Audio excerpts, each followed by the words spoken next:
Welcome to the lecture of formal models. Today we will talk about quantified Boolean formulas which extend propositional logic by quantifiers over the Boolean variables. This is a small change in the language, so we have propositional logic plus quantifier symbols which are somehow integrated in the formula, as we will see. But this has an enormous effect on what we can encode with this formula. And quantified Boolean formulas allow us to represent the bounded model checking problems and the planning problems that we have seen last week in a much more compact way, such that we do not have to copy the encoding of the transition relation or the description of the actions if we want to do multiple steps. So we can, by the aid of the quantifiers, we can have just one copy in the formula and still perform multiple steps. And we will see how to do this.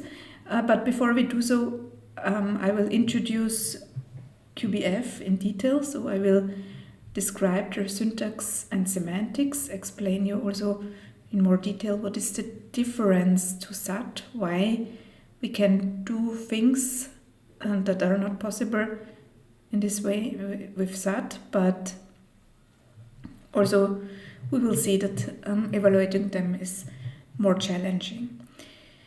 Yeah, and then we will discuss how to represent the bounded model checking encoding as a QBF without duplicating the encoding of the transition relation, even if we want to do numerous steps. The problem of propositional satisfiability of SAT is as follows. Given a propositional formula phi, is there a truth assignment for the variables occurring in phi such that the formula evaluates to true under this assignment? This problem is very easily explained, and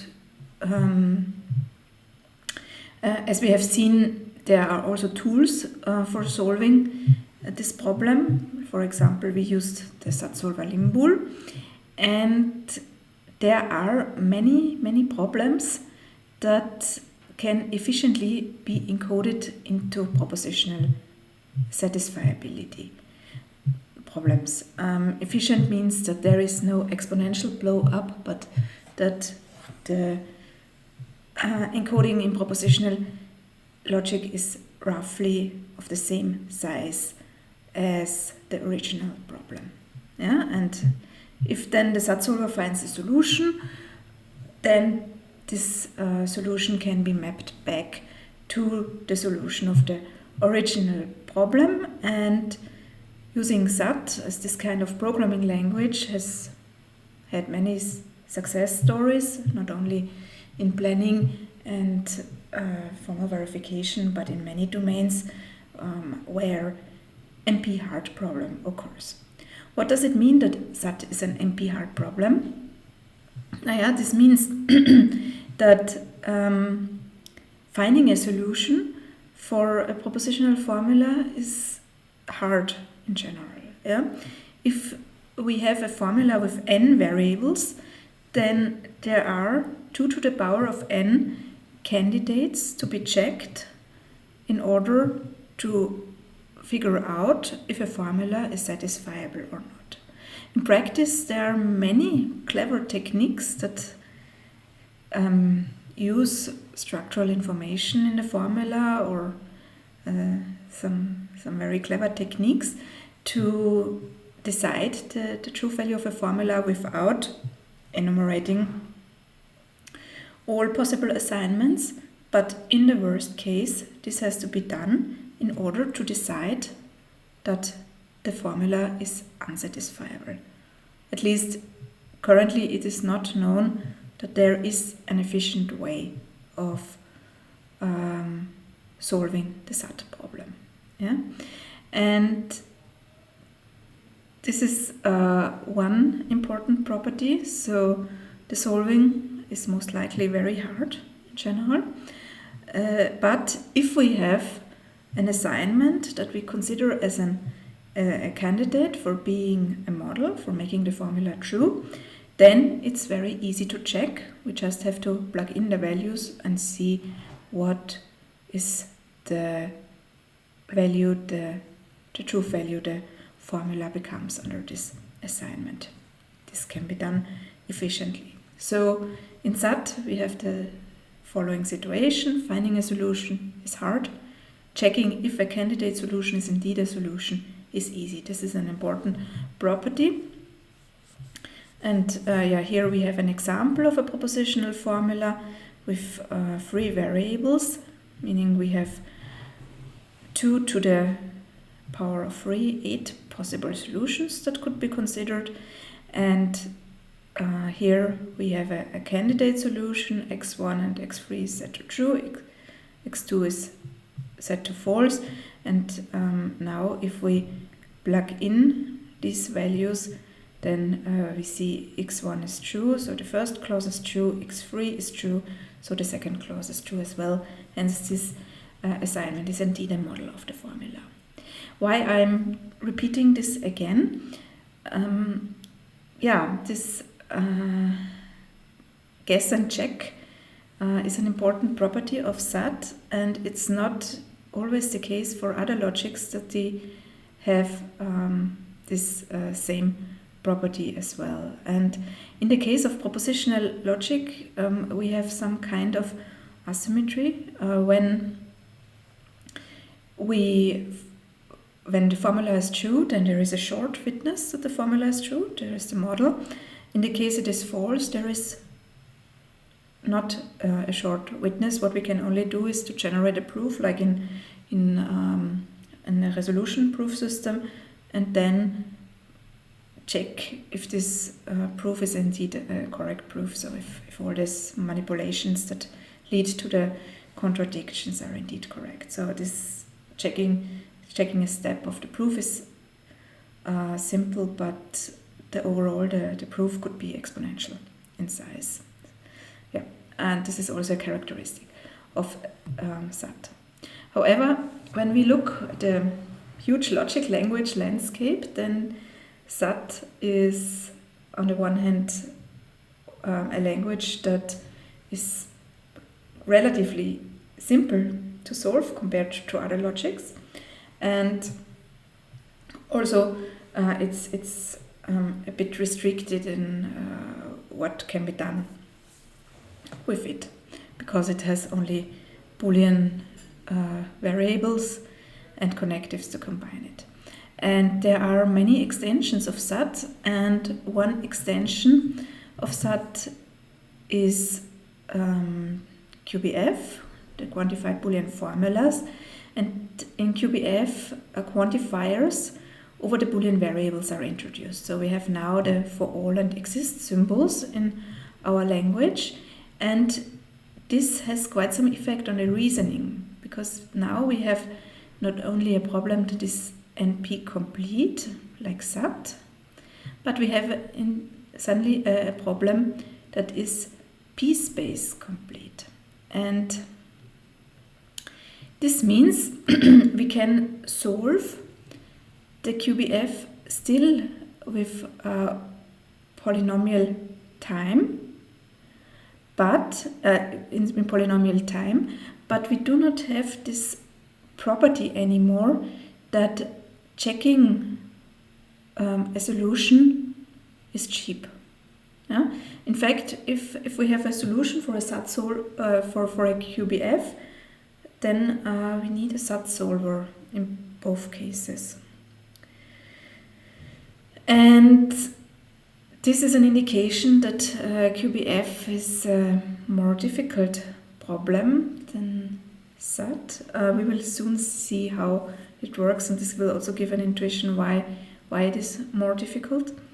But it has the advantage that it allows for more succinct encodings than are possible in SAT. So there are problems which we have a very short formulation in QBF, but which have a very verbose encoding in SAT, and this makes QBF very attractive for many applications in synthesis, where we want to have the automatic generation of a program given from a given formal specification in AI applications like planning, in verification applications like bounded model checking and so on. And we will discuss it for bounded model checking when we have introduced the language of QBF. Yeah, and here I have an example of a QBF. This is in principle a propositional formula. So the right part is in fact just a propositional formula, but in addition we have a quantifier prefix which assign or which binds each variable occurring in the QBF to a quantifier. The important thing is that we consider only closed QBFs, so each variable occurring in the formula has a quantifier, either an existential one or a universal one. And this quantification has some severe effects, and yeah, we call this part with the quantifiers, the quantifier prefix, and the other part the propositional matrix. Yeah, and these quantifiers have a severe impact on the expressiveness and also on the difficulty of the problem. And the first thing that we should be aware of is that the quantifier prefix imposes an order on the variables. Yeah, so we read it from left to right, and x and y occur before u in the quantifier prefix, and u occurs before c in the quantifier prefix. And this is then very important for solving, because we may assign variables only in the order as they occur in the quantifier prefix, as we will soon see in some example. Yeah, as in SAT, or what is important is we use the same syntax for QBFs as in propositional logic. So I will not introduce it in more detail. We have, in addition, the prefix with the variables, and yeah, sometimes we have the propositional matrix in conjunctive normal form, but this is exactly the same as in SAT. Yeah? So we have a conjunction of clauses, where a clause is a disjunction of literals, and a literal is a variable or a negated variable.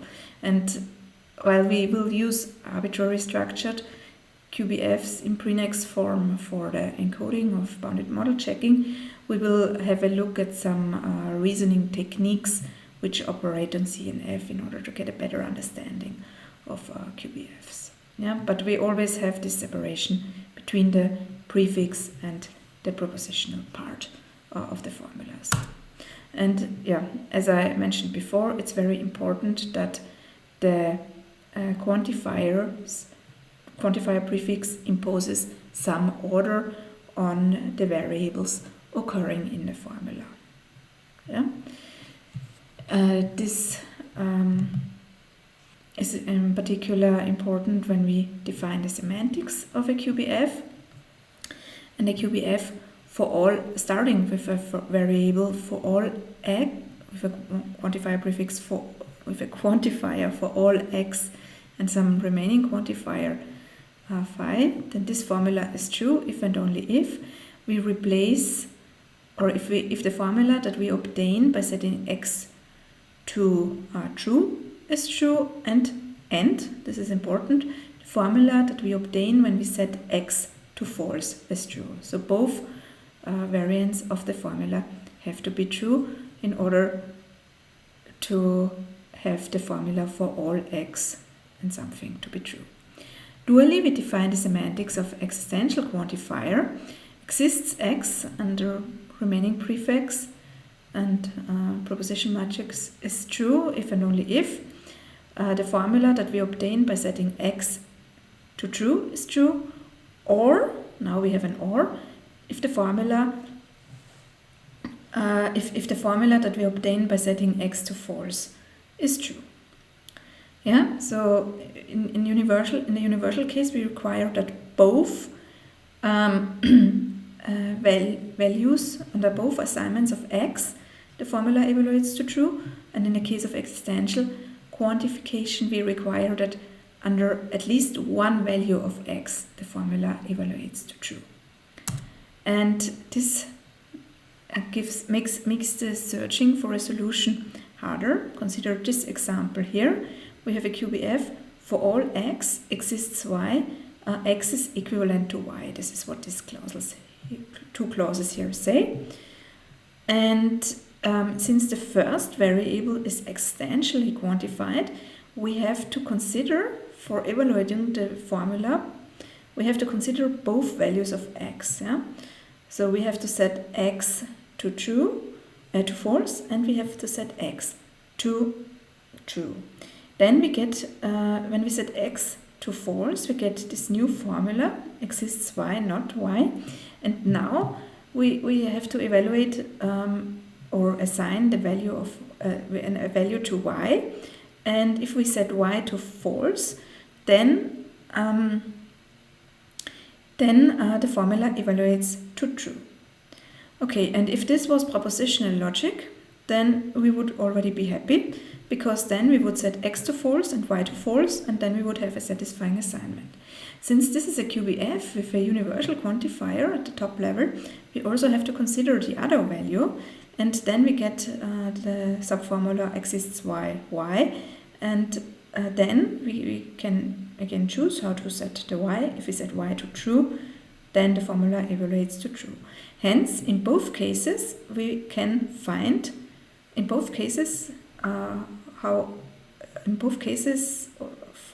x, for the assignment of x, we can find values of y that make the formula true. Hence, we can decide that the overall formula is true. Yeah? And therefore, the model of a QBF is not only one assignment, but it is a subtree of all the assignments. Yeah? So these two assignments, which we have here in green, highlighted, give us the solution to the QBF. So the model of a QBF is an assignment, is a part of the assignment tree. And now if we formulate the evaluation of a QBF in terms of an algorithm, this would look as follows. This is a very simple algorithm, and this is just for a formula in CNF, but this could easily be also rewritten for non-CNF, but in CNF it's more compact. So we want to evaluate a QBF with prefix P and matrix psi. And we assume that the matrix psi is in conjunctive normal form for now. If the matrix psi is empty, then we return true, because we know the formula. We already know the empty conjunction is true. If the matrix contains an empty clause, then we return false, because then the overall conjunction cannot become true. In the other cases, we select one variable from the first quantifier block. I said before that it's important to obey the order of the variables in the prefix, but there is a small degree of freedom we have in general. If several consecutive variables are of the same quantifier type, we may select any of them. So, for example, if the QBF starts with exists x, exists y, exists z, then we can choose among x, y, z in order to assign a value to a variable. We just may not use then the universal variables that is behind it.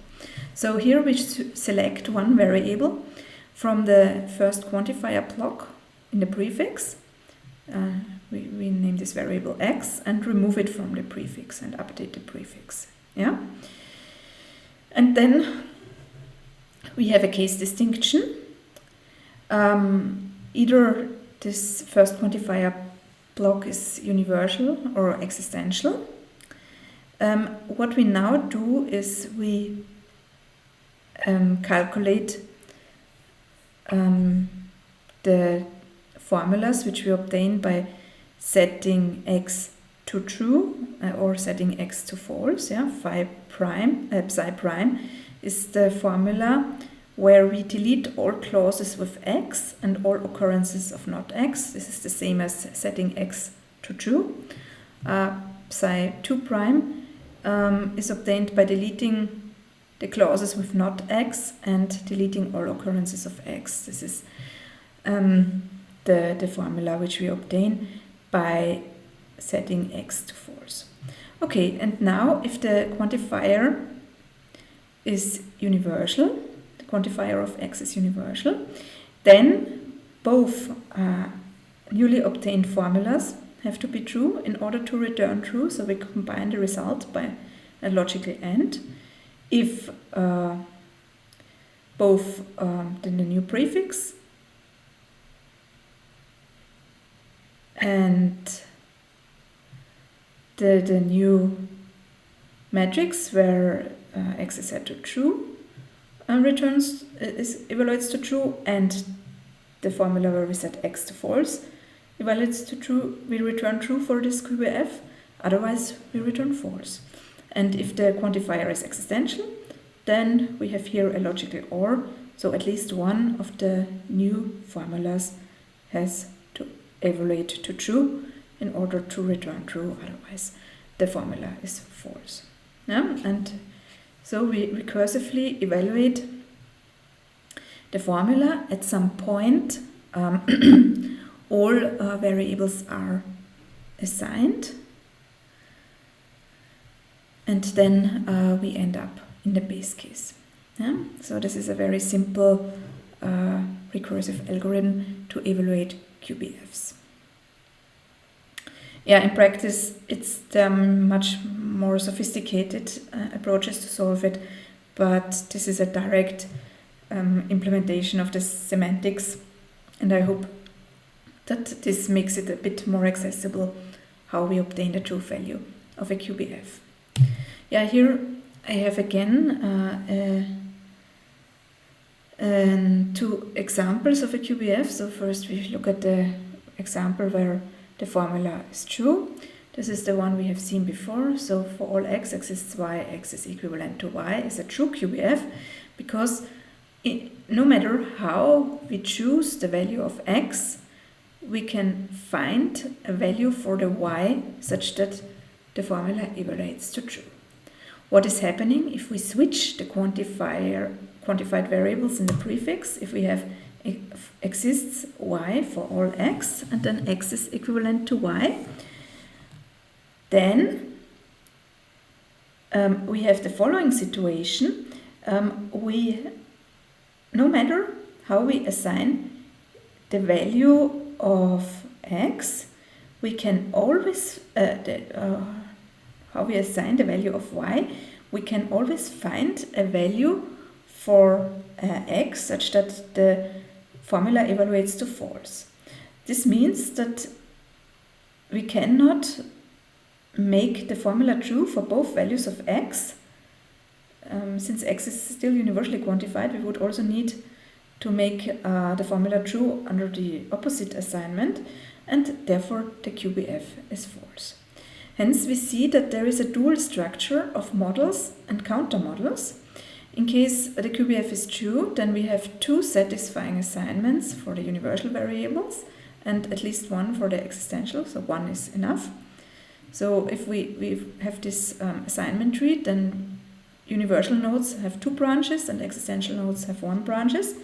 And in the case of a false QBF, existential nodes have two branches and two child nodes, and universal nodes have one, because for them it's enough to have one assignment. That doesn't make the formula true. Yeah, and these representations of models and countermodels is not very compact in practice. We want to represent these models and countermodels in terms of functions. So if the formula is true, we want to know how to represent or how to get the value of y such that the formula evaluates to true. So we can represent the solution of y as a function which depends on the value of x, and in the other case we have to set the value of x such that the formula becomes false, and therefore the function that represents a solution for this QBF is simply not y. So we see here the dependence between the variables and the impact the order of the quantifiers has in the prefix. And this is also one reason why QBF is more challenging. On the one hand, we may not stop when we have found one satisfying assignment. On the other hand, we do not have, neither in the true nor in the false case, the situation that if we found a solution or a counter solution, that this solution is easy to check. But here, for the true formula, we have to do a validity check. What we could do is plug in the value for y and check if the formula is valid.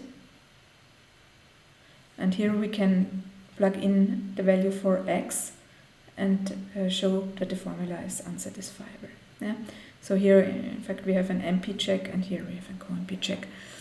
And this makes also the reasoning with QBF harder. And in the following, I would like to show you a couple of techniques that help to decide the true value of a QBF, and which also show some important properties. And a very important technique that is specific to QBF, so this technique we do not have in SAT, is universal reduction, and this technique works only in formulas in Prinex conjunctive normal form. So assume we have a clause C in the propositional matrix, and we have there is the following situation. If we order the literals in C according to their occurrence in the prefix, so how the order in the clause of the order of the literals in the clause should correspond to the order of the respective variables in the prefix, such that the inner more are to the right and the others are, the earlier they occur in the prefix, the earlier they occur in the clause. So assume we sort this clause. This doesn't change the meaning because conjunction is commutative. And if we now have the situation that the rightmost literal is universal, this means that there is no variable in the prefix and in the clause, or there is no variable in the clause that occurs to the right of these universal variables in the prefix. And if we found such a literal, we can remove it from the clause, and this doesn't change the true value of the clause. Here I have an example, a QBF, which has variables x, a, y, and z, and some clauses. And if so the only universal variable is a, and if we look at the last clause, then it's already sorted. X is before a in the prefix, and we have the situation that there is no existential variable to the right of a.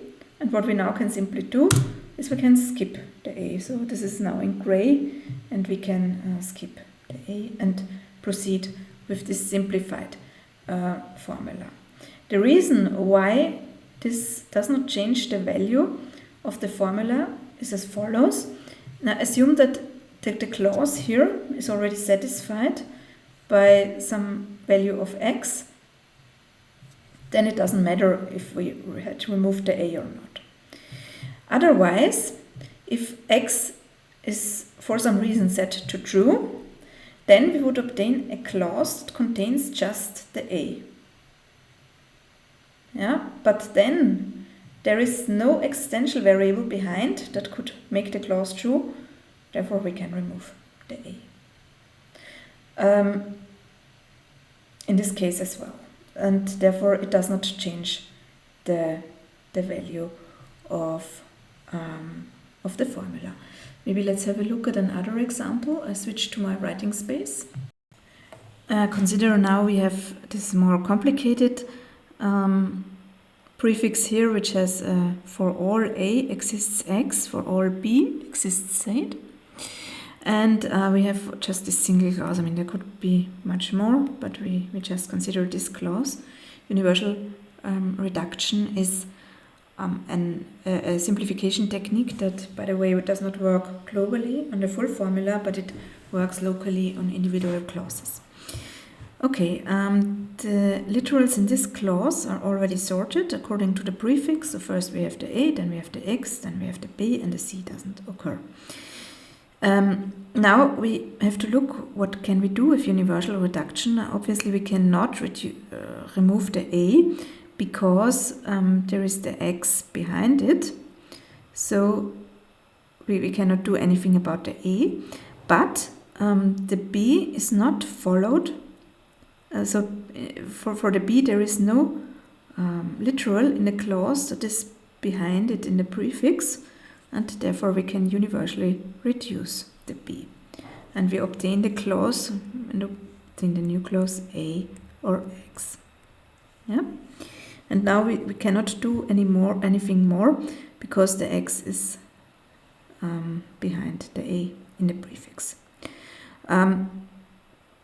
If we would have a clause, let's add another clause. If we have a clause a and a b, then this clause contains only universal literals, and obviously we can first remove the b and then we can remove the a, and what we obtain is the empty clause, which is equivalent to bottom. Yeah, we sometimes write clauses also as sets, and conjunctive normal forms as sets of sets, or interpret them. This is often very convenient. Yeah. So if we have a clause that has only universal literals, then by universal reduction we can make the clause empty and can immediately decide that the formula is false. Yeah, and this is one technique which allows us to eliminate literals even if they are not in the first quantifier block. And there are some other techniques, but these are variants of techniques which we know from propositional logic and which are also used there. The next technique I would like to show you is unit clause elimination. So we discussed BCB in some lecture before, and we have something similar in QBF. However, we can take here universal reduction into account and therefore redefine the notion of unit a bit. And in QBF, a unit clause is a clause that contains exactly one existential literal, and the universal literals of the clause are to the right of the existential literal in the prefix. So in principle, we could do universal reduction on this clause and then obtain a unit clause that contains just one existential literal. If we would have a clause of size 1 with a universal literal, this would immediately simplify to the false clause, this unit clause with a universal literal, as we have seen before in the example. Therefore, only existential literals are only unit existential literal are of importance here. If we consider this formula, we have in fact such an example in the last clause.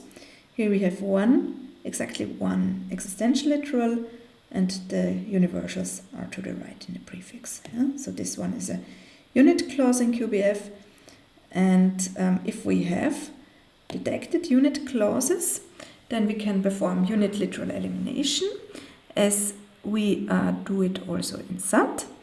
And if we have the existential unit literal L, then we can simplify the formula by removing all clauses containing L and removing all occurrences of not L.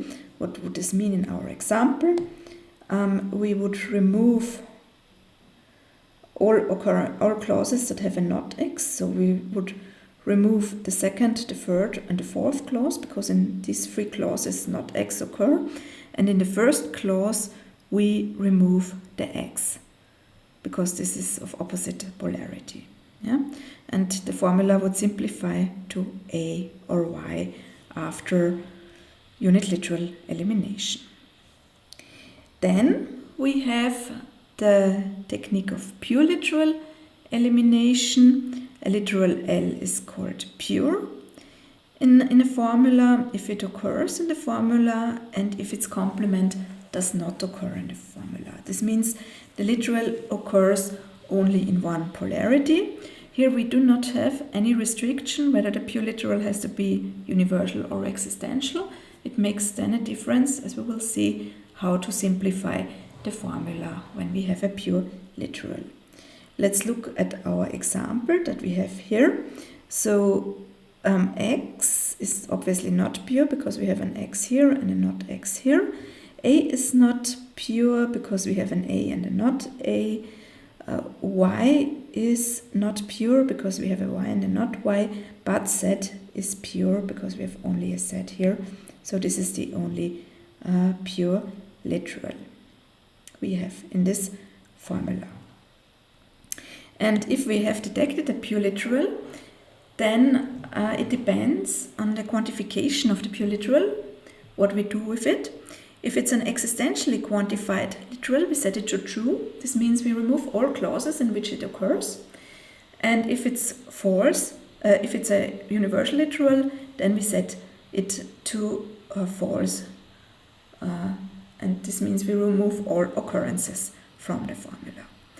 And in QBF, this technique is very important because it's one technique which allows us to relax the order of the variables in the prefix. So if a literal is pure, we can immediately assign it and will not change the value of the formula. This can be proven. So if we perform this simplification as described here, then we obtain an equivalent formula. Yeah, here is an example. So we said Z is true.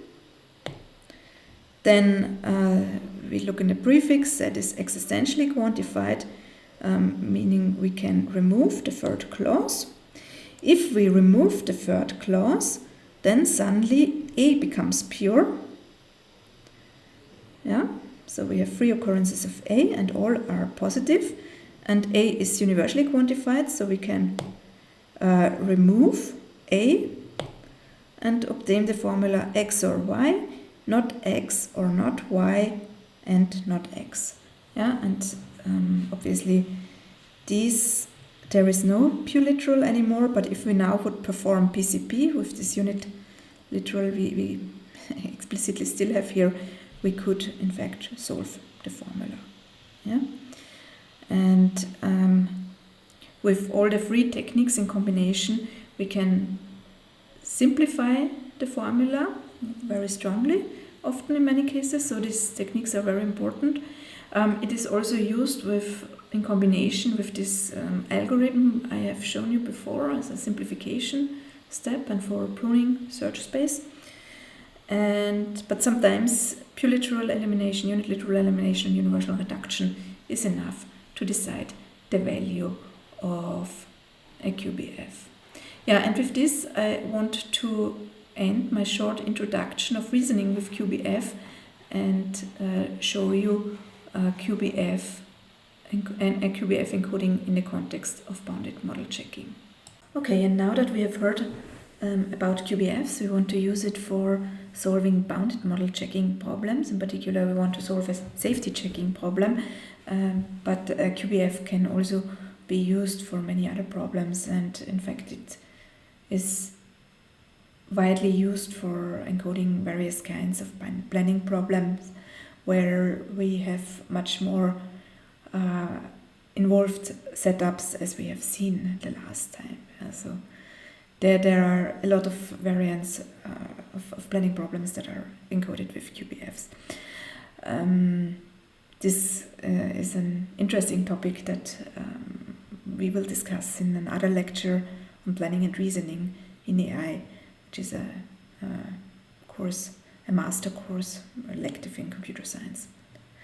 Okay, so but now for the bounded model checking, for the safety checking, let's quickly remember what this problem was. We are given a Kripke structure and we want to know if there is a path of length k to a bad state, so a state in which a certain property is violated. And we basically want to find a path in which a property P does not hold. And the nice thing is that if there is indeed such a state where this bad property holds, then we get a finite counterexample, and therefore the SAT solver indicates how to reproduce a problem, how we have to run our program or our system such that the problematic state is reached and the problem is maybe triggered. And the idea of the encoding was to consider paths of a fixed length. Let's call the length k. We encoded the problem into a propositional formula, give the formula to a SAT solver. If the formula was true, then the model of the formula was the counterexample. If the formula was false, we increased the k. Here I have a summary how the encoding looked, what the encoding looked like. We had an encoding of the initial state, so we stated where to start, which are the starting states. Then we formulated in propositional logic what is the property that the bad state should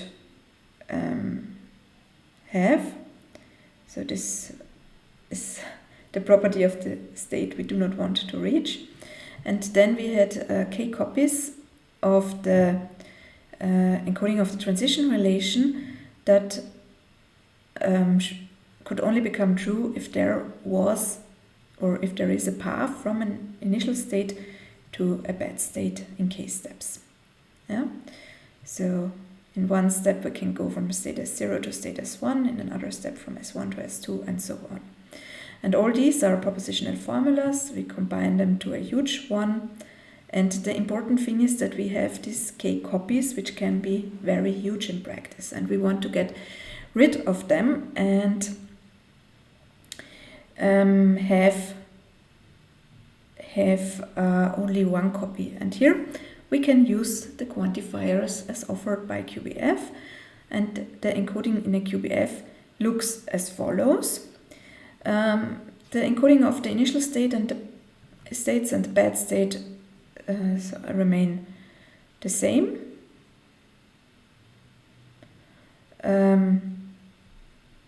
It can also be multiple initial states and bad states. I just have one here.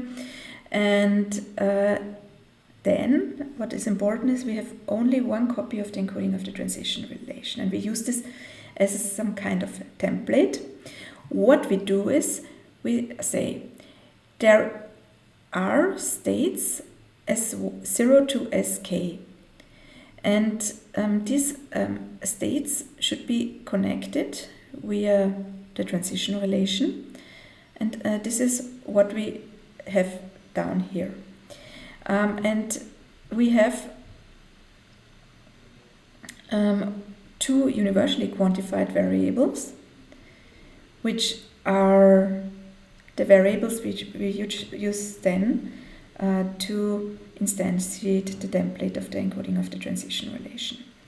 And since they are universally quantified, the QBF solver assigns them all values. So first, the QBF solver in some way fixes the value for S0 to Sk, and then it tries all combinations for x and x prime. And what is happening now is we do a big conjunction of k parts, and we say if x is Si and x prime is xi plus 1, if this is the case, if it takes this value, then initialize this template with Si and Si plus 1. So at this point, when the values of x and x prime are determined, the values of the Si are already fixed, and therefore if the x and x prime have the values of certain Si, then this implication can only become true if it is possible to do a step from Si to Si plus 1. If x and x prime have different values, then Si and Si plus 1, and this part here is false, and therefore it doesn't matter what we get from the right hand side of the transition of the implication. So this universal quantification is basically used to iterate over all possibilities of the state, and if the existential variables are bound to a certain state, and the universal variables take this value, then the template is respectively initiated. Okay, maybe let's have a look at an example in order to make this more concrete, this idea. So for the demo, we will consider the example we have already seen before.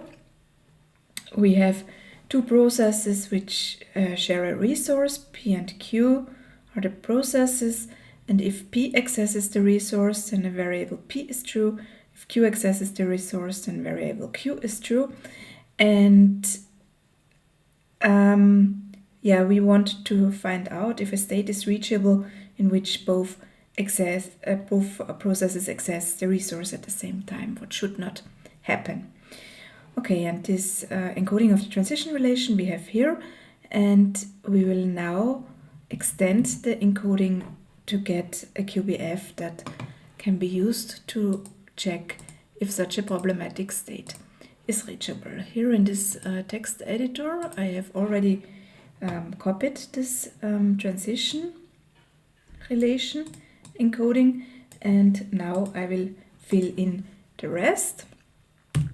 Here in the transition, so that the only thing we have is this Tx x prime, where x is pq and x prime is p next and q next. So we have two bits for representing the states, and now we have to add the rest. And first of all, we have to we can quantify the x and x prime variables that we already have. Universal quantification is indicated by a hash, so we have hash p, hash q, hash p next, hash q next. And now let's postpone the initial and bad state for a moment and just take care of this part, which says if x is state Si and x prime is state I plus 1, then we have to be able to do a step. And for this we have to introduce the state variables, and what we first try out is how if we can reach the bad state in one step. So we need P0, Q0 and P1 and Q1 as the existential variable. Existential quantification is indicated by question mark. And then we open a parenthesis here and close it here at the end, and do the part of the left part of the implication, and we say P is equivalent to P0 and Q is equivalent to Q0 and P next is equivalent to P1 and Q next is equivalent to Q1. If this is the case, then we should check if one step is possible in the transition relation. So we bind the variables of the encoding of the transition relation to concrete solutions that are suggested in some way by the QBF solver. Okay, now let's see if this formula is syntactically correct. Yeah, but we see that on the one hand, so the formula is true. We get a solution for the transition relation, and we check if this is indeed the case. What we get as a solution. So it says we can do a step from 1, 0 to 0, 0. This is from B to A. This is indeed true. And the important thing is that here, because of the implication, if this part here is false, so if we have another assignment of the universally quantified variables than the existential quantified variables, then the whole formula is immediately true. Only if this part here is true, then it's checked if we can do a step. Okay, what is now missing is saying that we start in state A. So we have to say that in the beginning we have not P0 and not Q0. We can also check what the QBF solver says now.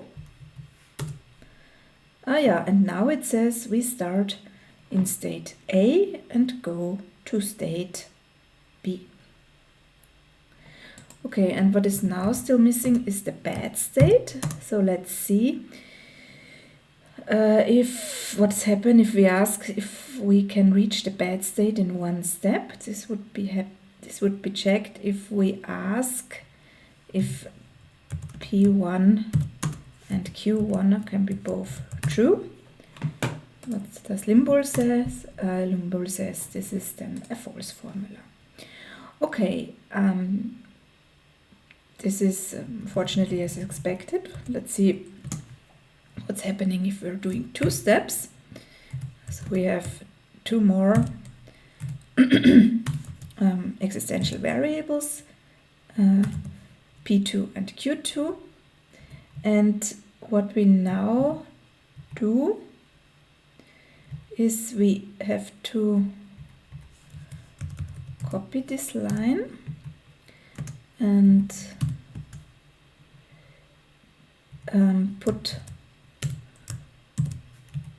this again into parentheses. We put an OR here. Now we do the disjunction. If this is the case where we have done already one step, so the 0 becomes a 1 and the 1 becomes a 2. So if here we're saying if P has the value of state 0, if P and Q have the values of as in state 0, and P next and Q next have the values of state 1, or if P has the value, P and Q have the values of state 1, and P next and P and Q next have the values of state 2, then check for the respective variables if it's possible to do a transition relation. Yeah? So this is how we avoid the duplication of the transition relation encoding. What is still missing is that we check if we can reach the bad states after 2 steps. So if the bad state is P2, Q2. And now let's have a look what is happening. If we now call limbul, it says, this is a true formula, and we get a solution for the outermost variables. And for the outermost variables, we get now assignments 0, 0 for P0 and Q0, so we start in A.